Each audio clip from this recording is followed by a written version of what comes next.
今日も一日ご苦労様でした。このチャンネルはあなたを心地よい睡眠へと誘う朗読チャンネルです。夜長にふさわしいミステリアスな世界、眠りの世界へと導く物語をお届けします。この動画はミステリー、オリジナルストーリーを5話お届けします。当チャンネル眠りの語り部ではあなたの夢のお供になる物語をご用意していますので、深い眠りへと旅立つ前にぜひチャンネル登録をよろしくお願いします。それではおやすみなさい。鏡の中の謎。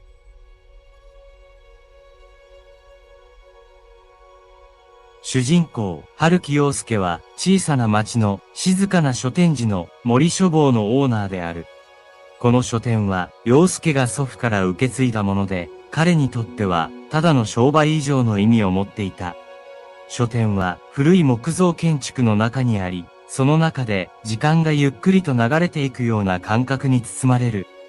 店内には古典文学から最新のミステリー小説まで幅広いジャンルの書籍が並んでおり、地元の人々はもちろん遠方から訪れる愛書家たちにも愛されている。ある日、陽介は祖父の遺品の整理をしていた際、一枚の鏡を見つける。それは古びた木枠で囲まれた手鏡で、裏面には複雑な模様が彫り込まれていた。鏡はなぜか書店の一角、特に古い文学作品が並ぶ棚の近くに置いてあると、店の雰囲気に不思議なほどに溶け込んでいるように見えた。陽介はこの鏡に関する記憶がなく、祖父から聞いたこともなかった。しかし、なぜか鏡を手にした瞬間、彼は深い懐かしさとともに、これがただの鏡ではないことを直感した。鏡の中には、ただ自分の映像が映るだけでなく、時折、書店の中で起こる小さな出来事や、訪れる人々の表情が、何か特別な意味を持って映し出されるように感じられたのだ。この不思議な鏡を通じて、陽介の日常は少しずつ変化していく。彼は知らず知らずのうちに鏡が見せる光景に引き込まれ、それが彼にとって新たな物語の始まりとなることをまだ知らなかった。日々の生活の中で、陽介は鏡を手に取るたびに、その不思議な力に魅了されていった。彼は、この鏡がただ物を映すだけではなく、何か特別なメッセージを伝えようとしているような感覚を強く感じていた。最初のうちは、鏡に映る風景や人々の表情が、何らかの形で、書店や訪れる人々に関わる小さなエピソードを示唆していると考えた。しかし、時間が経つにつれ、陽介は、その現象がもっと深い意味を持っていることに気づき始める。ある晩、書店を閉めた後、陽介は、ふとした衝動に駆られて、鏡を手に取り、じっくりと観察した。すると、鏡の中に映るのは、書店の中ではなく、全く異なる場所の様子だった。それは、古い家の一室のようで、壁には絵画がかけられ、豪華な装飾が施された暖炉があり、とても趣のある空間であった。そして、その部屋の中心には、陽介が今まで見たこともないような古い書物が置かれている。鏡の映像は、まるで陽介をその場所に誘い込むかのように、書物に焦点を合わせていた。この不可解な体験に心を奪われた陽介は、鏡が映し出す、その古い書物について、何か重要なメッセージが隠されているのではないかと直感した。彼は、その書物を実際に手に入れることができれば、鏡の謎を解き明かす手がかりになるかもしれないと考えた。翌日から、陽介は、鏡が示した古い家と、その書物について調べ始める。地元の図書館やインターネット、古書店の知識を駆使して、その手がかりを探し始めたのだった。しかし、情報は断片的で、簡単には行き当たらなかった。それでも、陽介は諦めずに探求を続けた。彼には、この謎を解明することが、ただの好奇心を超えた、何か大きな意味を持つという確信があった。調査を深めるうちに、陽介は鏡に映った古い家が、この町の外れに実際に存在し、数世紀前に建てられた歴史的な建物であることを突き止めた。その家はかつて地元で名高い学者が住んでいたという噂があり、その人物が残したとされる数多くの貴重な書物とともに長年にわたり封印されたままだった。学者は特に古代文明とその秘密について研究していたと言われており、その中には時と空間を超えた力を持つとされる伝説の書物の存在も含まれているという。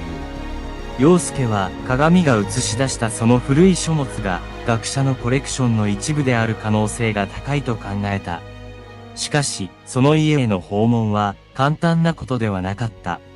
家は現在、地元の政府によって管理されており、安全上の理由から一般公開されていない。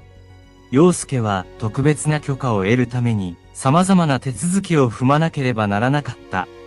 この過程で彼は地元の歴史学者や古書に詳しい人々とも連絡を取り合い、この家とその学者についてさらに詳しく調べ上げた。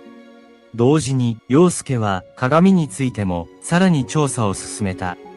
鏡の裏面に彫り込まれた複雑な模様は古代文明のシンボルに関連していることが判明し、それが鏡の不思議な力の源である可能性が高いという仮説を立てた。また、祖父の遺品の中からこの鏡に関する記録や言及がある古い日記を発見し、その中には鏡を通じて異なる時代や空間にアクセスできるという記述があった。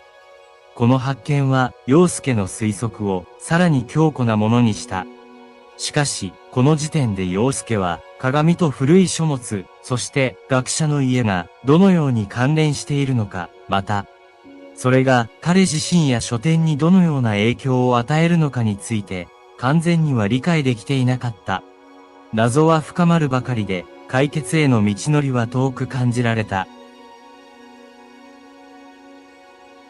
特別な許可を得て、ついに学者の家を訪れることに成功した陽介だったが、彼が直面したのは予想をはるかに超える複雑さの謎だった。家の中は学者が残したとされる書物や遺品で溢れていたが、目当ての古い書物を見つけ出すのは容易ではなかった。部屋の中には古代文明に関する書籍、奇妙な装飾品、そして数多くの手記や研究ノートが散乱しており、どれもが学者の広範囲に及ぶ研究の一端を示していた。陽介は数日間を費やし、学者の遺品を一つ一つ丁寧に調べ上げた。彼は特に鏡に映った古い書物と関連する可能性があるアイテムに注目した。しかし、謎は次第に深まる一方で、望んでいたような明確な答えは得られなかった。学者の研究ノートは、興味深い発見に満ちていたものの、それらがどのようにして、鏡や書店、あるいは、陽介自身と関連しているのかは、依然として不明だった。陽介は、この挑戦に一人で立ち向かうのが限界に達したことを感じ、助けを求めることに決めた。彼は以前から交流のある地元の歴史家や古書研究者たちに連絡を取り、彼らに学者の家での発見や鏡について話し、意見や助言を求めた。これらの専門家たちは、学者の研究が古代文明の秘密に迫るものであったこと、特に時間と空間に関する理論を探求していたことに興味を示し、陽介の調査に協力することを申し出た。彼らの助けを借り、陽介は学者の研究が指し示すものについて新たな視点を得ることができた。しかし、その全てがどのようにつながっているのか、そして鏡が彼に示した古い書物の正体とその意味するところは依然として謎のままだった。陽介は謎解きに苦戦しながらも、ある瞬間に突破口を見つけることを信じて探求を続けた。陽介は学者の研究ノートの中から特定の古代文明のシンボルとその文明が信じていた時間の概念に関する記述に注目し始めた。彼と彼の新たな協力者たちはこの特定のシンボルが鏡の裏に彫り込まれている模様と密接に関連していることを発見した。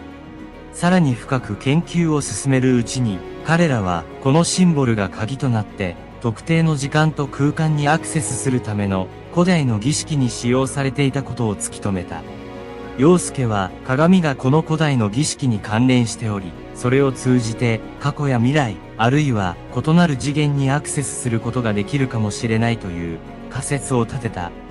この発見に基づき、彼と彼のチームは鏡を使って特定の古代文明の知識を持つ古い書物にアクセスするための実験を始めた。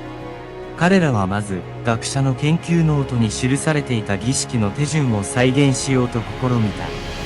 これには、特定のシンボルを描いた儀式用の布、古代の言語で唱える呪文、そして鏡を儀式の中心に置くことが含まれていた。初めの数回の試みは失敗に終わったが、彼らは諦めずに微調整を続けた。ついにある夜、陽介が鏡の前で儀式の最終段階を実行した瞬間、鏡の表面がふと光り輝き、そして鏡の中に新たな風景が映し出された。それは彼が最初に鏡で見た古い書物が置かれている部屋ではなく、古代文明の図書館のような場所だった。この図書館には時間と空間、古代の知識に関する多くの書物が収められており、その中には陽介が探し求めていた古い書物の姿もあった。この瞬間、陽介と彼のチームは彼らの努力がついに実を結んだことを知った。彼らは鏡を通じて失われた古代の知識へのアクセス方法を見つけ出したのだ。この発見は直ちに新たな問いと可能性を彼らに提示した。この瞬間を経て、陽介と彼のチームは鏡を介して古代の図書館にアクセスする方法を確立した。彼らはこの図書館から時間と空間に関する古代の知識を学び取ることができると確信していた。しかし、この強大な知識を安全に、そして懸命に扱う方法を見つけ出すことが彼らの次なる大きな挑戦となった。陽介は、この知識が誤った手に渡ることの危険性を深く理解しており、鏡の使用を厳しく制限することを決定した。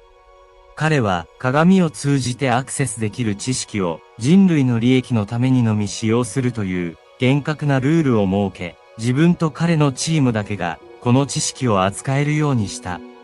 同時に、陽介は鏡が示した古い書物を見つけ出し、その内容を解読する作業を開始した。この書物には、古代文明がどのようにして、時間と空間を理解し、操作していたのかについての貴重な情報が記されていた。陽介と彼のチームは、この情報を現代の科学と結びつけ、新たな理論や技術の発展に寄与することを目指した。彼らの研究は、時間を超えた古代の知恵と、現代の科学の間の橋渡しとなる可能性を秘めていた。この知識を使って未来の技術や医学、環境保護など様々な分野での革新が期待された。しかし、この強大な力を持つ鏡と古代の知識には依然として多くの未知数が残されていた。陽介と彼のチームはこれらの発見を扱うにあたり、慎重かつ責任を持って行動することを誓った。彼らの目的は人類のために、そして未来の世代のために、この新たに得た知識を守り、正しく使うことだった。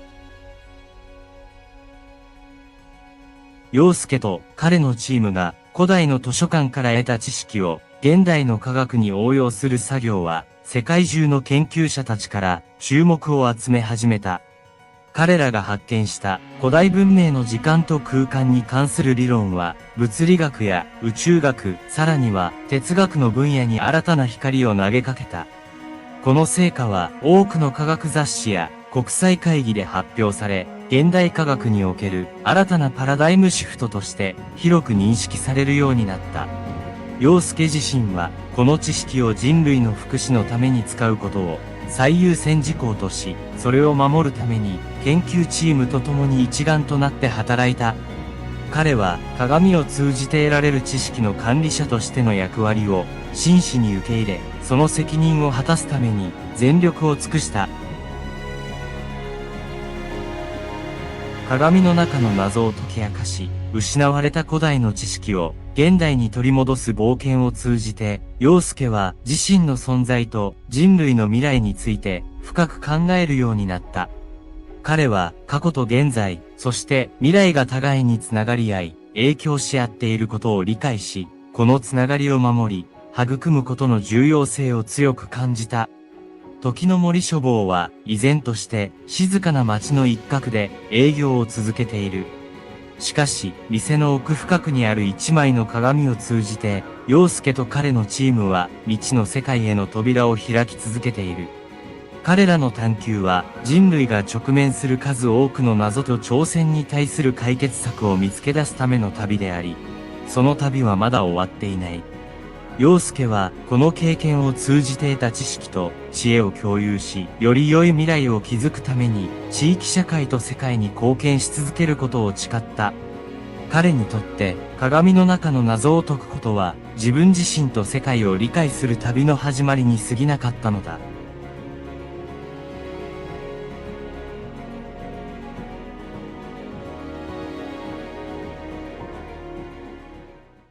紅茶に隠された秘密。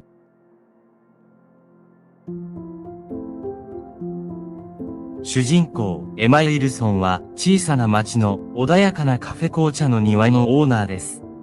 彼女は紅茶の魔法を信じ、その店は彼女の情熱と愛情で溢れています。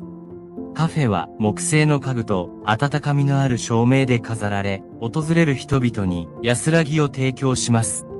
エマは特別な紅茶をブレンドすることで知られており、彼女の紅茶には常に何かしらの小さな物語が込められています。ある冬の日、エマは祖母から受け継いだ古いレシピブックを見つけます。その中には彼女がまだ試したことのない謎に包まれた紅茶のレシピが記されていました。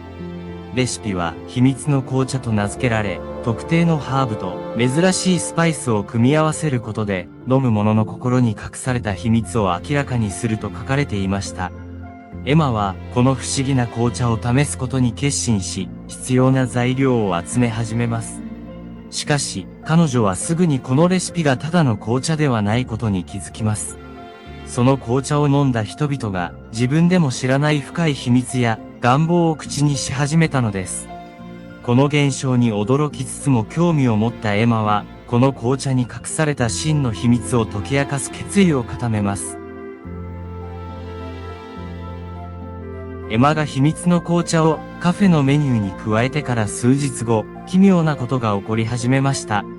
この紅茶を飲んだ客たちは、自分たちの内面に隠された願望や秘密を明かし始め、その話はやがて街中に広がりました。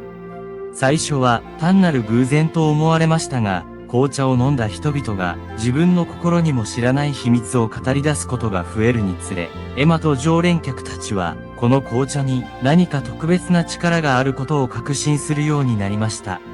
エマはこの紅茶の効果を慎重に観察し始め、そのレシピに書かれている特定のハーブとスパイスが人々の心を開き、本当の自分を見せるのに役立つかもしれないと考えました。しかし、彼女は同時に、この力が誤って使われることのないようにしなければならないとも感じました。紅茶が人々の心に与える影響は、時には予想外の結果をもたらすことがあるからです。紅茶をめぐる噂が広がる中、エマのカフェは以前にも増して人気の場所となり、多くの人々がこの不思議な紅茶を試しにやってきました。エマは紅茶の力を理解し、それを適切に使う方法を見つけ出すために、さらなる研究と実験を重ねることにしました。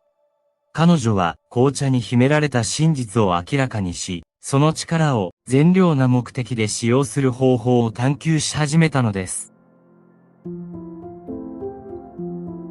紅茶の効果が明らかになるにつれ、エマのカフェには、ただ紅茶を楽しみたいという客だけでなく、紅茶の秘密を解明したいと願う者たちも訪れるようになりました。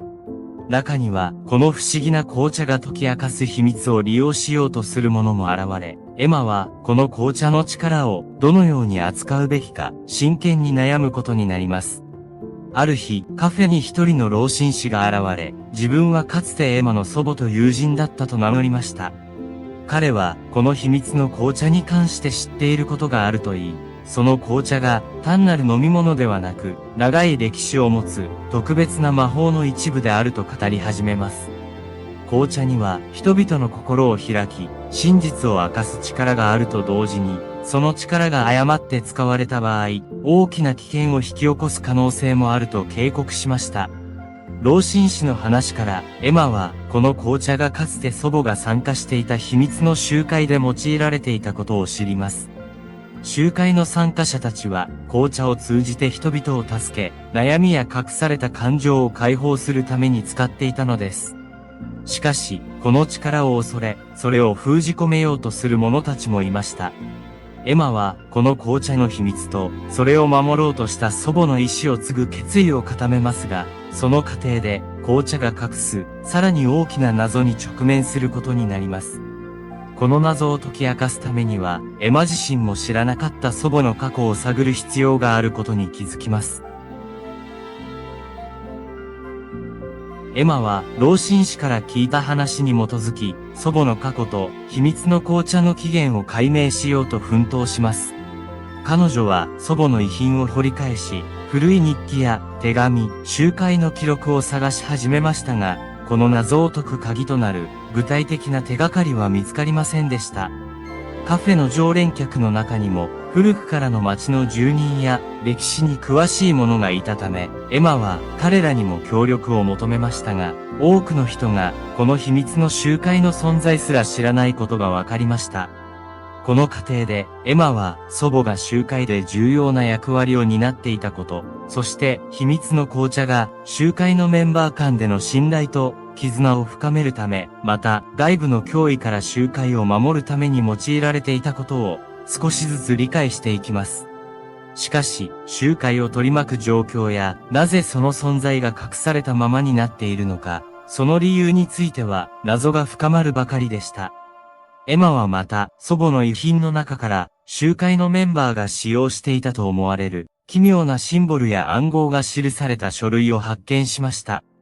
これらのシンボルや暗号を解読する試みも行いましたが、エマにはそれらが何を意味しているのか、またどのようにして秘密の紅茶と関連しているのかを理解することができませんでした。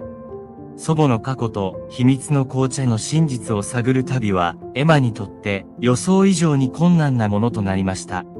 彼女は回答を求めて様々な手段を試みましたが、それぞれの試みは新たな疑問を生み出すだけでした。エマはこの挑戦を乗り越えるために、より深く、より広い視野で物事を考える必要があると感じ始めていました。エマの研究が行き詰まりを見せる中、意外な助けが現れました。彼女のカフェに頻繁に訪れる地元の図書館員であり、歴史愛好家でもあるジョージが、エマの困難を知り、彼女の探求を助けるために手を差し伸べたのです。ジョージはエマが見つけ出したシンボルと暗号が、実は町の創設期に遡る秘密結社のものである可能性が高いことを示唆しました。ジョージの専門知識と地元の歴史資料へのアクセスを活用して、二人はこの結社の存在と、エマの祖母がどのようにして、その一員となったのかについて、調査を進めました。彼らは、古い文書や、結社のメンバーだったとされる人物の日記を調べ上げ、結社が持っていた理念と目的、そして秘密の紅茶がどのような役割を果たしていたのかを徐々に解き明かしていきました。この過程で、エマとジョージは、結社が長年にわたって受け継がれてきた知識と儀式、特に人々の心を癒し、真実を明らかにする力を持つ、紅茶のブレンド法について学びました。さらに、彼らは、秘密の紅茶のレシピが、結社の重要な秘密の一つであり、外部に漏れることのないよう、厳重に守られていたことを突き止めました。ジョージの協力により、エマは祖母がこの秘密結社のメンバーであった理由、そして紅茶が持つ真の力を理解し始めました。彼女はまた、祖母がこの力をどのように使い、どのようにしてエマに受け継がせたのかについても見えてきました。これらの発見は、エマにとって新たな始まりを意味していました。彼女は秘密の紅茶の力を正しく使い、祖母の意志を継ぐことを決心しました。エマとジョージの調査によって、秘密の紅茶の起源と、それが持つ真の力が明らかになった後、エマは自分自身とカフェの将来について深く考え始めました。彼女はこの貴重な知識をどのように活用し、祖母の意志をどのように継いでいくべきか、その答えを見つけるために、さらなる一歩を踏み出す決意を固めます。エマはカフェで秘密の紅茶を提供することを続けることにしましたが、その効果と使用方法についてのガイドラインを明確にし、紅茶の力が人々の心を傷つけることのないように配慮しました。さらに、彼女はこの紅茶が持つ治癒と真実を明らかにする力を広めるため、地元のコミュニティでワークショップを開催することを計画し始めます。一方で、カフェの人気は街を越えて広がり、遠方からも訪れる客が増えました。エマのもとには、紅茶が解決した問題や、人々の生活にもたらした前向きな変化についての話が届けられるようになりました。これらの話は、エマにとって大きな励ましとなり、彼女の決意をさらに固めることになります。しかし、この成功と変化の中で、エマはカフェと秘密の紅茶の周りに新たな謎が生まれつつあることに気づき始めます。紅茶のレシピに隠されたさらなる秘密や祖母の過去にまだ解き明かされていない謎が彼女を新たな冒険へと導きます。エマは自分の運命がこの不思議な紅茶と深く結びついていることを受け入れ、その謎を解明するための旅を続けることを決心します。エマのカフェ紅茶の庭は、彼女が開催するワークショップと秘密の紅茶のおかげで、地域社会において重要な役割を果たすようになりました。紅茶は多くの人々が自分自身と向き合い、互いを理解する手助けとなり、コミュニティは以前よりもずっと結束力が強まりました。エマは祖母の残した知識と秘密を受け継ぎ、それを人々のために使うことの大切さを改めて実感しました。秘密の紅茶をめぐる冒険を通じて、エマは多くを学びました。彼女は過去を探ることの重要性、そして未来を形作るために、過去から学ぶことの価値を深く理解しました。エマは祖母から受け継いだこの不思議な紅茶と、それが開示する秘密を守りながら、自分の人生とカフェを豊かにしていくことを決心しました。カフェは今もなお街の小さな宝石として訪れる人々に安らぎと癒しを提供し続けています。エマのもとには紅茶がもたらした変化や発見に感謝する人々からの話が絶えません。これらの話はエマにとって新たな謎解きの冒険への招待状のようなものであり、彼女の探求心をかき立てます。エマは祖母の秘密を一つずつ解き明かしていくことで、自分だけでなく、周りの人々の人生にも、ポジティブな影響を与えることができると実感しています。カフェ紅茶の庭は、エマの手によって、過去と現在、そして未来をつなぐ場所として、これからも多くの人々に愛され続けることでしょう。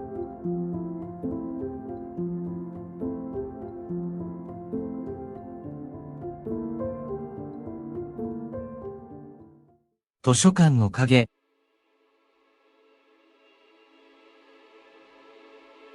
物語の主人公はエマ・ソーントンという若い図書館員です。彼女は古くからある小さな町の図書館で働いています。エマは本とその中に込められた無限の物語を愛しており、日々訪れる人々に適切な本を勧めることに大きな喜びを感じています。この図書館は古い木造の建物で時間がゆっくり流れるような穏やかな雰囲気が漂っています。内装は木製の棚が並び、埃っぽい本の匂いが空気を満たしています。窓からは季節ごとに変わる街の美しい風景が見えます。エマの日常は返却された本を棚に戻したり、来館者の質問に答えたりすることで構成されていますが、彼女の好奇心は常に新しい物語を求めています。そしてある日、彼女は図書館の最も古いセクションの一角で、見覚えのない古い日記を見つけます。その日記は、図書館の建物がまだ新しく、町に初めて建てられた頃のもので、謎の多い過去の出来事を記録しているようです。エマは、この日記を手に取り、その中に隠された物語を解き明かすことに決めます。この古い日記が、彼女の静かな日常を一変させることになるとは、まだ知る由もありません。エマがその古い日記を開くと、まず目に飛び込んできたのは、美しい手書きの文字で綴られた、謎めいた記述でした。日記は、図書館が建てられたばかりの頃、街を揺るがした未解決の事件について語っていました。しかし、記述は断片的で、事件の全貌をつかむには不十分でした。エマは、この日記が、図書館や街の歴史に関する貴重な手がかりを含んでいることを直感しました。日記の記述には、図書館に隠された秘密の部屋の存在がほのめかされていました。エマは、この部屋を見つけ出し、そこに隠された秘密を解き明かすことに執着し始めます。彼女は、図書館の設計図を探し出し、建物内を探検することに決めました。探索の過程で、エマは、図書館の建物が持つ、これまで知られざる歴史と奇妙な建築の詳細に気づきます。そのうち、エマは図書館の隅々を調べるうちに、壁の一部に異常なほど冷たい場所を見つけました。壁を叩くと、その部分だけが空洞のように響きました。さらに詳しく調べると、彼女は秘密の扉を発見し、その扉が隠された部屋へと続いていることを突き止めます。しかし、扉は固く閉ざされており、簡単には開かないようでした。エマは、この扉を開ける方法を見つけるため、さらに日記の記述を紐解き始めます。日記をさらに詳しく読み進めるうちに、エマはその記述から奇妙な一致を発見します。日記には、図書館の建築に関わった人物の一人が、秘密の部屋に何かを隠したという話が含まれていました。それは、町の創設者の一人に関する重要な文書であり、その内容が公になれば、町の歴史を塗り替える可能性があることが示唆されています。この発見により、エマは、この隠された部屋が、単なる噂や伝説ではなく、実際に存在するものであり、重要な秘密を守っている可能性があることを確信します。しかし、日記の記述には、暗号のような言葉遣いが用いられており、その意味するところを理解するのが難しく、エマは謎を解くための手がかりを見つけることに苦労します。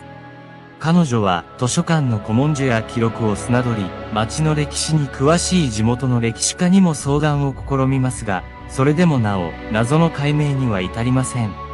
この間、エマは図書館の常連客である老紳士から、図書館や町にまつわる古い伝説や話を聞く機会を得ます。その中には、図書館の建設中に起きた奇妙な出来事や失踪した建築家の話などがあり、エマはこれらの話が日記の記述とどのように関連しているのかを探ろうとします。しかし、これらの話も具体的な解決には結びつかず、エマの前にはますます多くの疑問が積み重なっていきます。日が経つにつれ、エマはこの謎解きが単なる趣味の範囲を超え、彼女の日常を支配するものになっていくことに気づきます。日記の謎を解き明かすことへの執着は、彼女の心を完全に捉えて離しません。夜な夜な文献を調べ、町の歴史に隠された手がかりを探す日々。しかし、進展は遅く、時には全く見込みがないようにさえ感じられました。日記に書かれた暗号のような言葉を解読しようと試みるものの、その意味はつかみどころがなく、エマはしばしば挫折感に苛まれます。彼女はこの謎を解くために必要な鍵がまだ見つかっていないことを悟り、新たなアプローチが必要だと考え始めます。謎解きのプロセス中、エマは図書館の他の職員や訪れる人々にも協力を仰ぐことにしますが、彼らもまた、この古い謎については何も知らないようでした。エマは、この難解な謎が解けるかどうか疑問に思い始めます。しかし、彼女の内なる探求心と解決への渇望は、挫折にもかかわらず、彼女を前に進ませます。日記の暗号を解読するための新たな手がかりを求め、彼女は再び図書館の隠された隅々を調べ始めます。そしてある日、偶然にも図書館の古い記録の中から日記に記された事件当時の新聞記事の切り抜きを見つけ出します。この記事は日記の記述と一致する部分があり、エマにとって新たな希望の光となります。新聞記事の発見はエマに新たな視点を提供します。記事には図書館建設当時に町で起きた論争とその中心にいた人物の名前が記されていました。この人物は日記の記述にも登場し、そのつながりからエマは謎解きのための重要なヒントを得ることができました。彼女はこの新しい情報をもとに日記の記述と新聞記事の内容を照らし合わせる作業を始めます。長時間の検討と分析の末、エマは日記の著者が使用していた特定の暗号法に気づきます。この暗号法は当時の建築家が好んで使ったもので、建物の設計にも応用されていたことがわかります。この暗号の鍵を解明することで、エマはついに秘密の部屋への扉を開くための方法を見つけ出します。その方法は図書館の特定の本を特定の順番で引くというものでした。扉の鍵は実際にはこの本たちに隠されていたのです。この発見により、エマは図書館内の隠された歴史の一端に触れることができると確信し、溢れる興奮を抑えながら、秘密の部屋へと続く扉を開ける準備を整えます。彼女の心は、この瞬間に向けて、長い間蓄えられてきた期待と希望でいっぱいでした。秘密の部屋への扉がゆっくりと開くと、エマの目の前には長い間を止めに触れることのなかった部屋が現れました。部屋は壁一面に埋め込まれた棚に古い文書や本が並べられ、中央には大きな机が置かれていました。机の上には町の創設者に関する重要な文書が広げられており、その内容は日記で示唆されていた町の歴史に関する重大な秘密を明らかにしていました。エマはこれらの文章を一つ一つ丁寧に調べ始めます。彼女はこの部屋が町の創設者の一人が使用していた個人的な研究室であり、彼が残した文書が町の歴史に新たな光を投げかけることを理解します。文書には町の創設者間の争い、秘密の協定、そしてその後の町の発展に大きな影響を与えた隠された事実が記されていました。この発見はエマにとって大きな衝撃をもたらしましたが、同時に彼女は自らの手でこの長年にわたる謎を解き明かしたことに深い達成感を感じます。彼女はこの情報をどのように扱うべきか、町の人々に知らせるべきかどうか、慎重に考える必要があることを理解していました。エマはこの部屋で過ごす時間が長くなるにつれ、自分が歴史の一部に触れていること、そして自分の行動が町の未来に影響を与える可能性があることを強く感じます。彼女はこの発見が持つ意味と、それを公にすることの重大さを熟考しながら、次の一歩を踏み出す準備をします。エマは秘密の部屋で見つけた文章をもとに、町の歴史に新たな章を加える決断をします。彼女は最初に信頼できる地元の歴史家と共に文書の真偽と歴史的価値を慎重に検証します。このプロセスを通じてエマと歴史家は町の創設にまつわる新たな事実とその後の発展に重要な役割を果たした人々の物語を明らかにします。この重要な発見を町の人々と共有するため、エマは図書館で展示会を開催することを決めます。展示会では発見された文書とともに町の創設と発展に関する新たな情報を紹介し、来館者にその歴史的重要性を伝えます。展示会は大成功を収め、町の人々は自分たちの住む町の新しい歴史に大きな関心を示します。エマの努力によって明らかにされた歴史は町のコミュニティに新たな結びつきをもたらし、住民同士の理解を深めることに貢献します。彼女の発見はまた、町の歴史を記録し伝えることの重要性を、改めて人々に思い起こさせます。この一連の出来事を通じて、エマは自分自身の成長も実感します。彼女は自らの好奇心と持ち前の粘り強さが町の歴史を塗り替える発見につながったことを誇りに思います。また、図書館員としての彼女の役割がただ本を管理するだけではなく、知識を守り、伝えることにあることを深く理解します。エマは、この経験を通じて得た知識と、図書館と、そのコレクションが持つ可能性を、これからも探求し続けることを決意します。そして、彼女の物語は、これからも新たな発見と、冒険に満ちたものになることでしょう。展示会が終わった後、エマは図書館の静けさの中で一人今回の一連の出来事を振り返ります。彼女は自分が街の歴史に新たな一章を加えることができたこと、そしてその過程で自分自身も大きく成長したことを実感しています。エマはかつてはただの日常の一部だった図書館が今では彼女にとって探求と発見の場所に変わったことを感じます。彼女はこの経験を通じて歴史を紐解くことの価値と知識を共有することの重要性を深く理解しました。また、この事件は町のコミュニティにも大きな影響を与えました。エマの発見が公になることで町の人々は自分たちの住む場所の歴史に新たな関心を持ち、それを共有することの喜びを知ります。エマの努力は町の過去と現在をつなぐ架け橋となり、住民同士の絆を強化しました。エマはこれからも図書館での仕事を続けながら、新たな謎や発見に挑戦していくことを決心しています。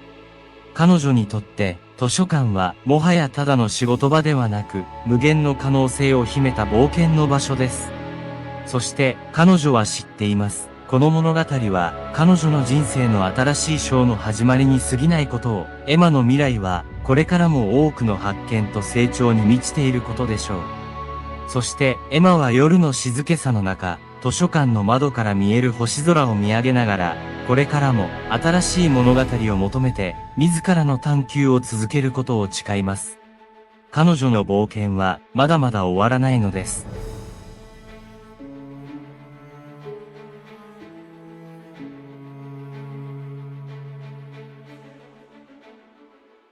閉ざされた部屋の謎。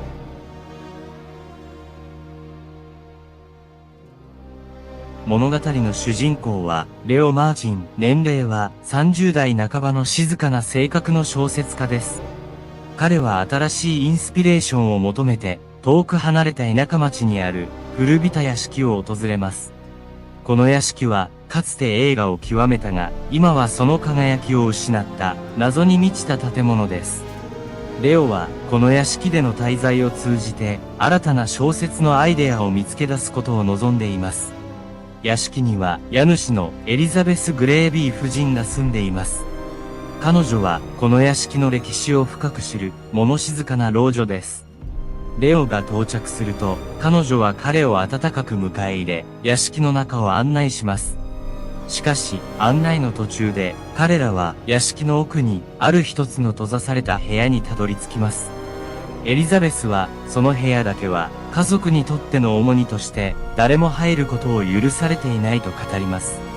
レオの好奇心は、この閉ざされた部屋に対して強く惹かれます。彼は、部屋が閉ざされている理由と、その中に隠された物語を知りたいと思うようになります。そして、この秘密の部屋が、彼の新しい小説のインスピレーションとなることを確信します。しかし、レオがこの謎に足を踏み入れたことで、予期せぬ出来事が次々と起こり始めます。レオは屋敷の閉ざされた部屋の謎を解き明かすことに夢中になります。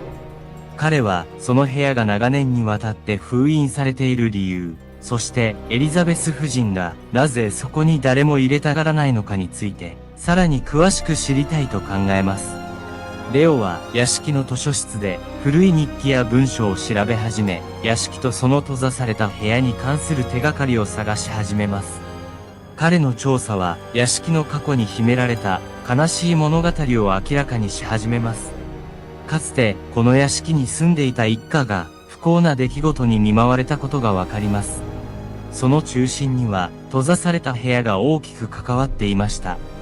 レオは部屋が封印された真の理由を探る中で、屋敷の以前の住人たちの間で起こった悲劇的な出来事に関する情報を少しずつ集めます。この過程で、レオはエリザベス夫人からも、いくつかの情報を引き出すことに成功します。彼女は当初は口を閉ざしていましたが、レオの真剣な興味と過去の出来事に対する彼の敬意ある姿勢に心を動かされ、ついには部屋の存在について話し始めます。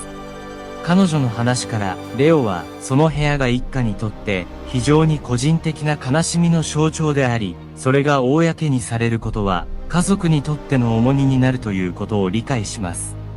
レオの好奇心はさらに増すばかりですが、同時に彼はこの屋敷とその住人たちに対する深い共感と尊敬の念を抱くようになります。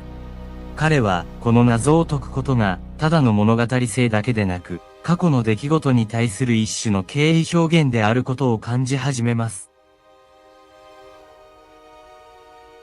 レオの調査が深まるにつれ、閉ざされた部屋にまつわる謎は、さらに複雑なものとなります。彼が読み解いた日記と古い文書は、部屋が封印された背後にある悲劇のみならず、ある秘密を隠していることを示唆していました。この秘密は、屋敷の一家に代々伝わるもので、その内容が明らかになることは、一家にとって大きな恥辱を意味するものだったのです。エリザベス夫人がレオに明かした話によると、封印された部屋は、かつて家族が最も愛したもののために、特別に用意された場所でした。しかし、ある出来事がきっかけで、その部屋は家族にとって不吉な存在となり、最終的には完全に閉ざされることになりました。エリザベスは具体的な出来事には触れませんでしたが、その時の悲しみが今も彼女を苦しめていることは明らかでした。レオは屋敷に隠された秘密を解き明かすため、さらに調査を進めます。彼は屋敷の古い住人たちとの関係や、閉ざされた部屋に関する迷信、屋敷にまつわる古い言い伝えを調べ上げます。しかし、これらの情報が真実に近づくにつれ、レオは自分が何か大きな力に立ち向かっているような感覚に襲われます。この時、レオはエリザベス夫人から閉ざされた部屋への鍵を手渡されます。夫人は真実を知る勇気があるなら、その部屋で答えを見つけなさいと告げます。レオはこの鍵を手に、閉ざされた部屋の扉を開ける準備をします。彼はその部屋の中に隠された秘密が屋敷の過去だけでなく、彼自身の未来にも大きな影響を与えることを予感していました。レオがついに閉ざされた部屋の扉を開けた瞬間、彼はただの物理的な空間以上のものに踏み入れたことを直感します。部屋の中は長い間触れられることなく、時の流れを感じさせる埃が積もったままでした。部屋の中央には古びた机と椅子が一組、部屋の過去を物語るかのように静かに佇んでいます。壁には一家の幸せだった頃の写真がかけられており、幸せな時間が一瞬にして凍りついたかのような雰囲気を醸し出しています。レオは部屋に隠された秘密を解き明かそうと試みますが、直接的な手がかりはほとんど見つかりません。机の引き出しの中には数枚の手紙と古い日記が入っており、レオはそれらがこの謎を解く鍵になると直感します。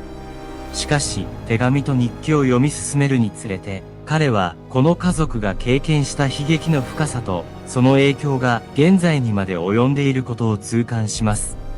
レオは部屋の秘密とその歴史的背景を理解しようとする中で、多大な精神的な圧力に苦しめられます。彼は過去の出来事が現代にどのように影響を及ぼしているのか、また、なぜエリザベス夫人がこの部屋をずっと封印してきたのかについての答えを見つけることができずにいます。レオは謎解きの過程で出てきた情報の矛盾や手がかりの断片をつなぎ合わせるのに苦労します。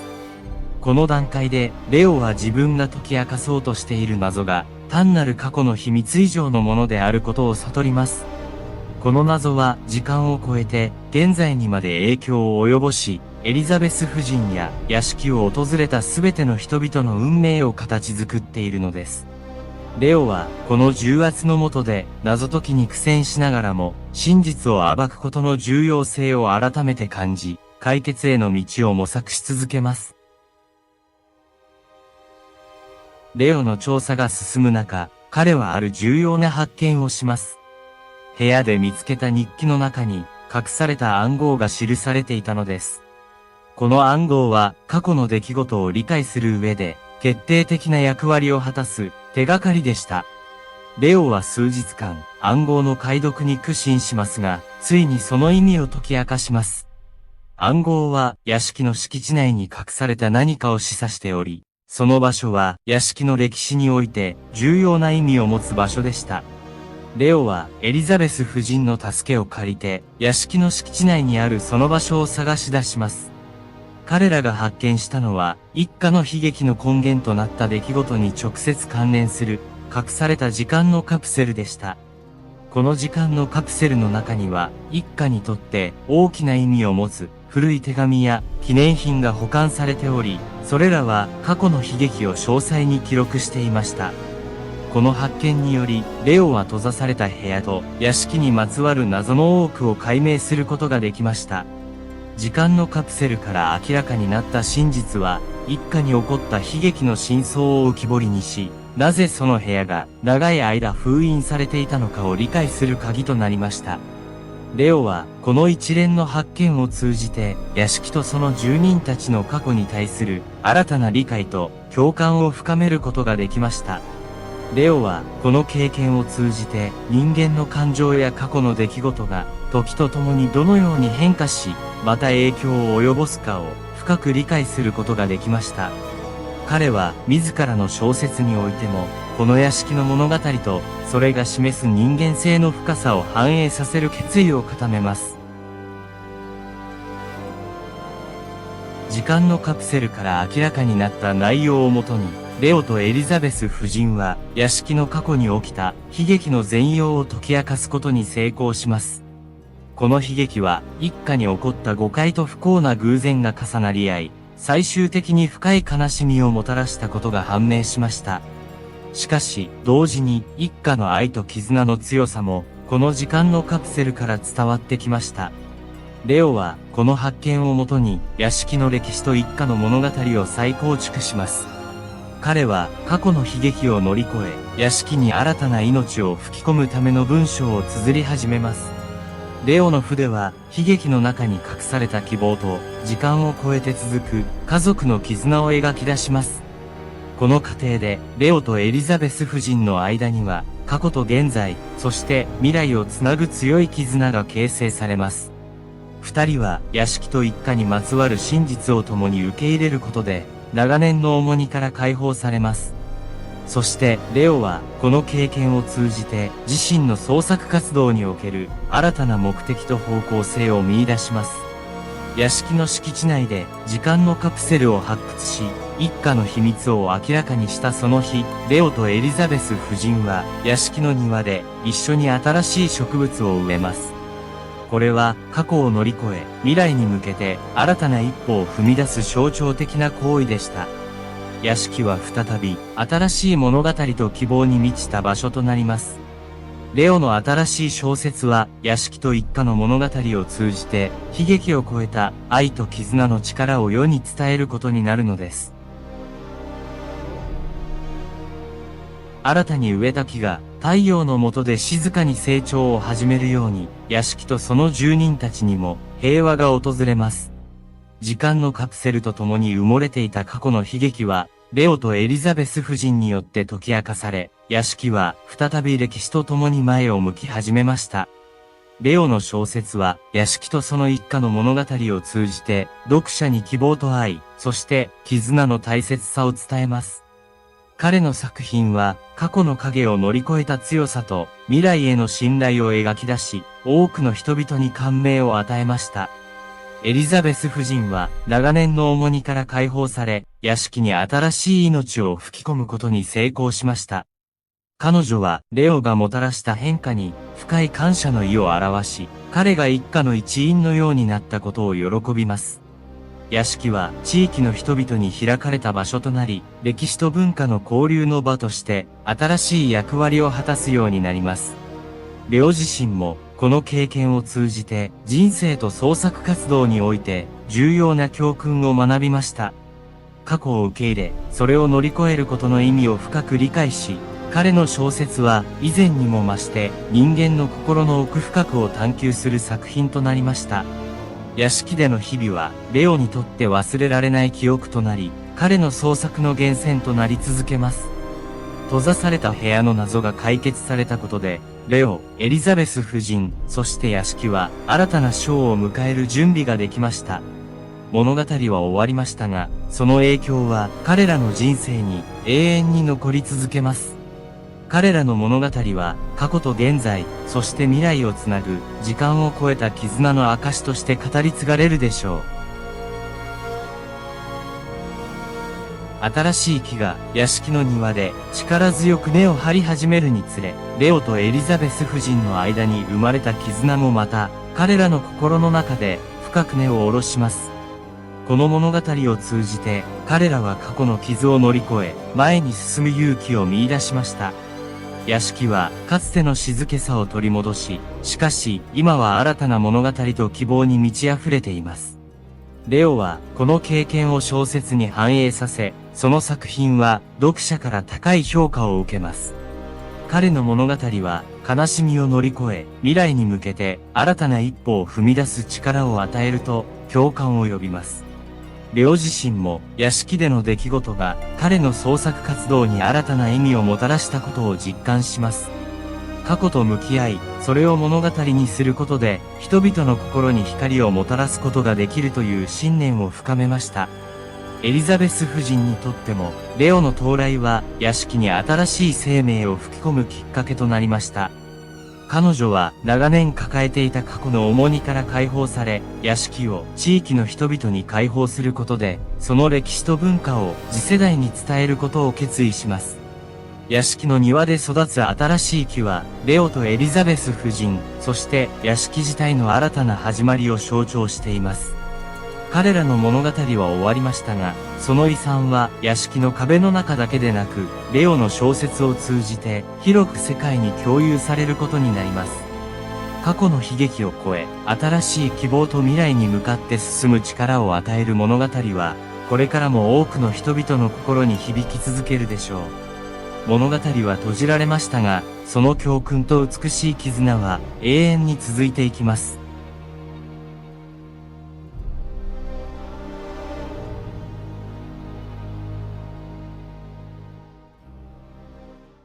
忘れられた手紙。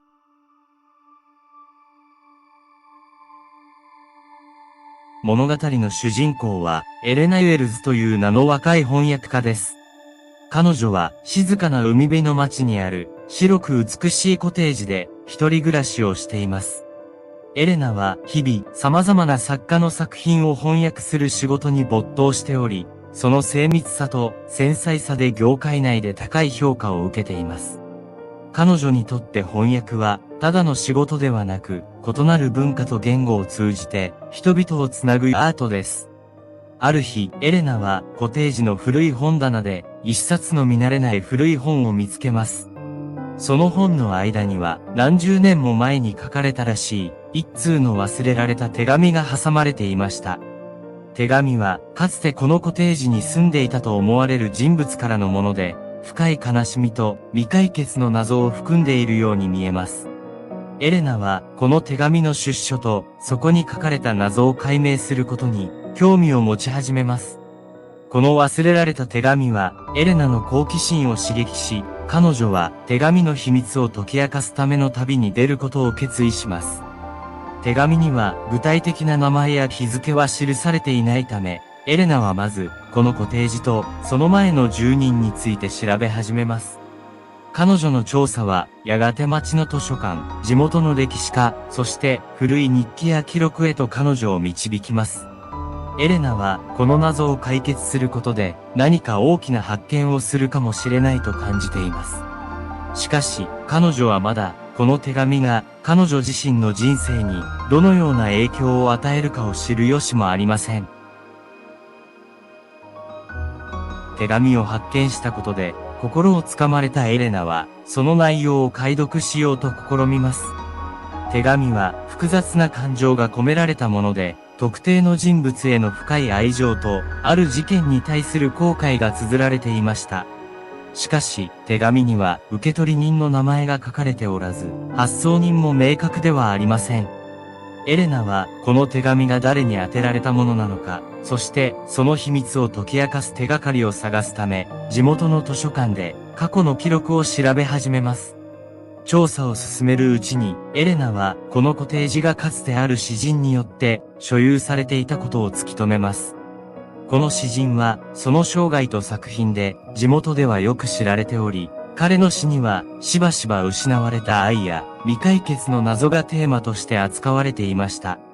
エレナは手紙がこの詩人に関係がある可能性が高いと考え、彼の生涯と関係者についてさらに深く調べることにします。エレナの調査は詩人の生涯の中で特に謎に包まれた期間、すなわち彼が海辺の町に住んでいた時期に焦点を当てます。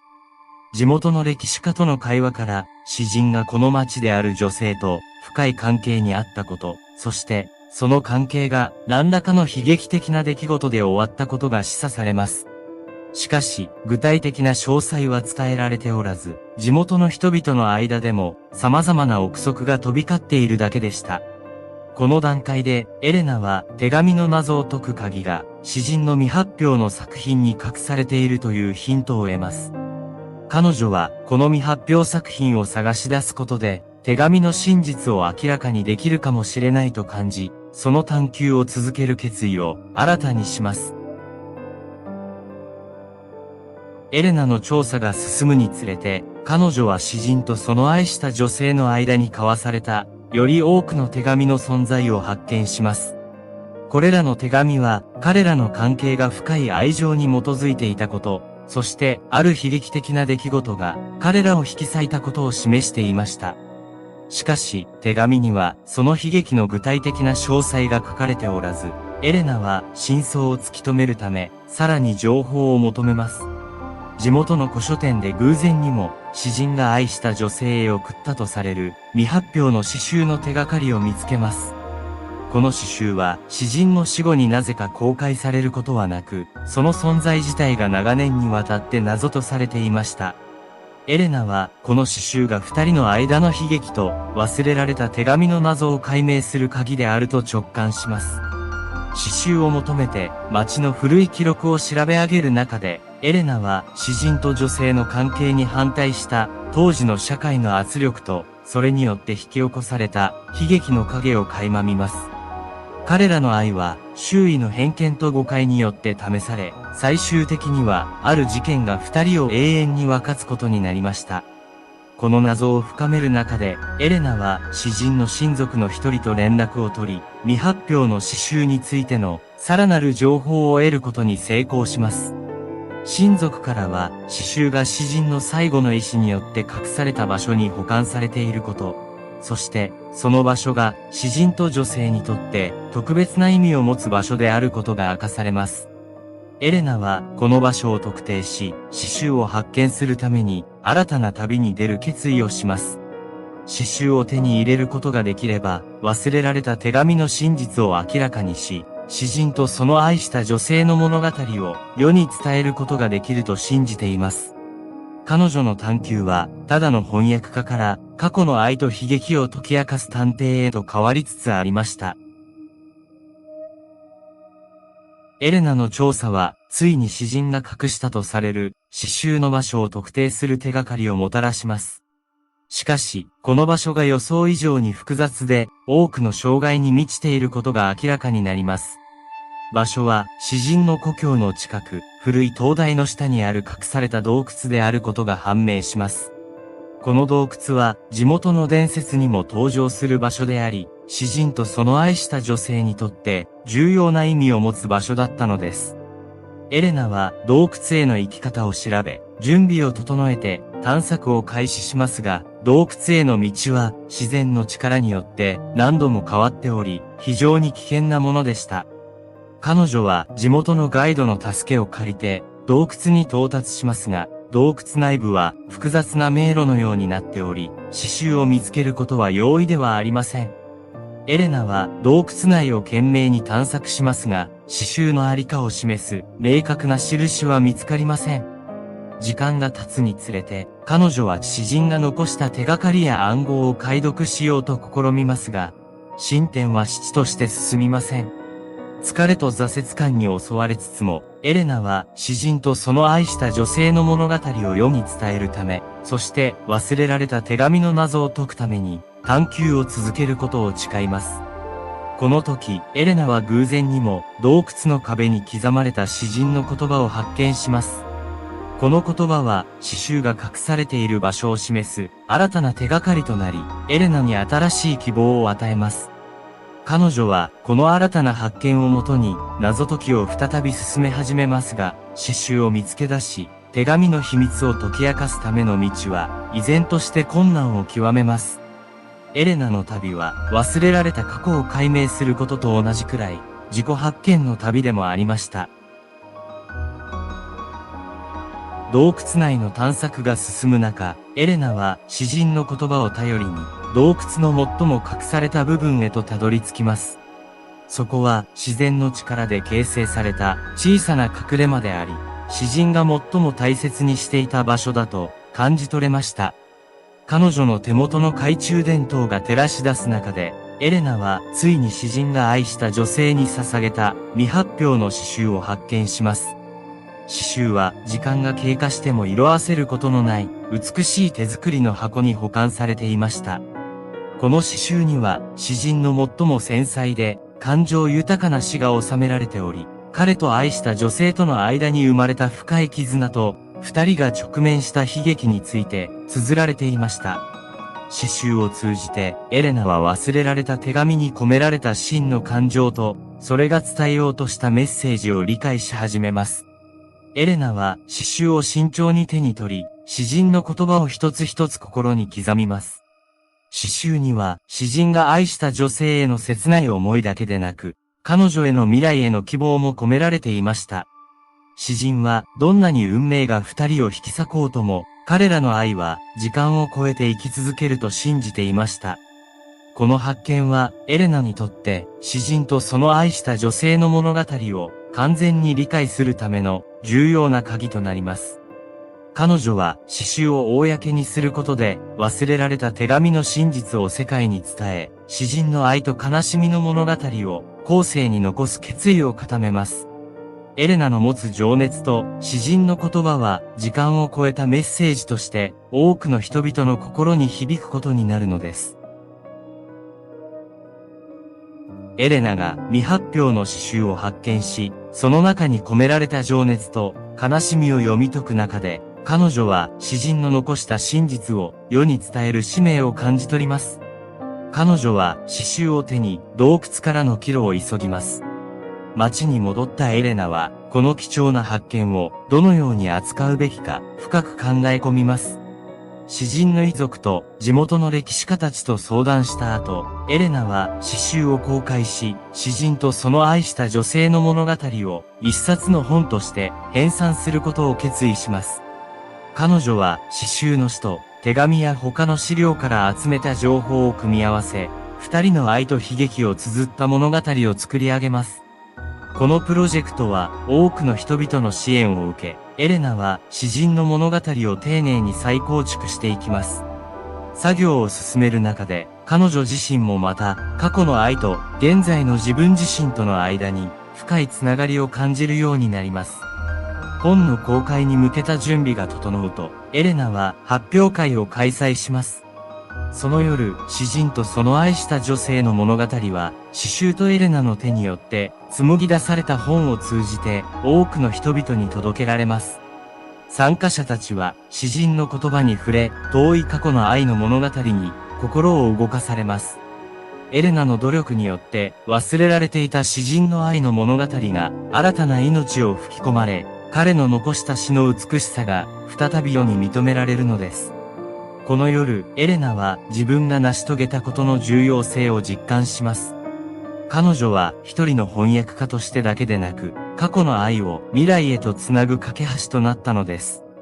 彼女の旅は一通の忘れられた手紙から始まりましたが、それはやがて多くの人々の心に影響を与える物語へと花開いたのです。エレナによる詩人の未発表詩集の発掘と、それを元にした新たな本の発表は、詩人とその愛した女性の物語に光を当てました。本の発表会では、詩人の残した詩とエレナの研究に基づく物語が多くの人々に共感を呼び、詩人の愛と悲しみが時を超えて心に響きます。詩人の物語は失われた愛を取り戻し、未来に希望をつなぐ力を持つことが証明されました。エレナはこの経験を通じて過去の物語が現代にも重要な意味を持ち、人々の心を動かすことができるということを深く理解します。彼女の努力により、詩人とその愛した女性の物語は忘れ去られることなく、新たな世代に伝えられることになりました。このプロジェクトを終えたエレナは、自分自身も変わったことを感じます。彼女は、一通の忘れられた手紙から始まった旅が、自分にとってどれほど価値のあるものだったかを実感し、翻訳家としてだけでなく、物語を伝える人としての新たな自分を見出します。エレナの功績は、彼女が住む町の人々にも認められ、詩人の残した詩集と、エレナが作り上げた物語は、町の図書館で特別な展示がされることになります。これにより、詩人の愛と詩、そしてエレナの情熱が、これからも多くの人々にインスピレーションを与え続けることになりました。忘れられた手紙の物語は、一つの結末に達しましたが、エレナと詩人の物語が生み出した絆と影響は永遠に続いていくことでしょう。エレナは新たな物語を求めて次の旅に出る準備をしますが、この経験が彼女の人生に与えた教訓と美しい記憶はいつまでも彼女の心に残り続けます。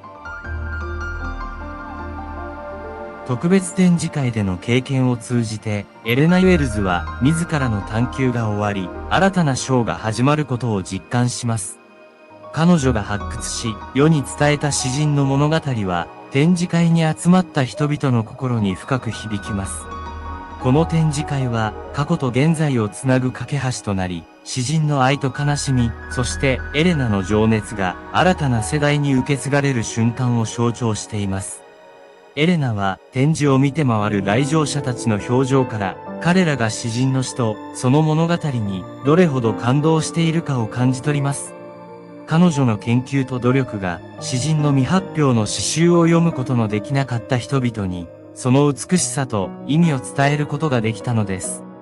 エレナは自分がこの物語の一部となり、それを未来へとつなぐ役割を果たしたことに、深い達成感と満足感を覚えます。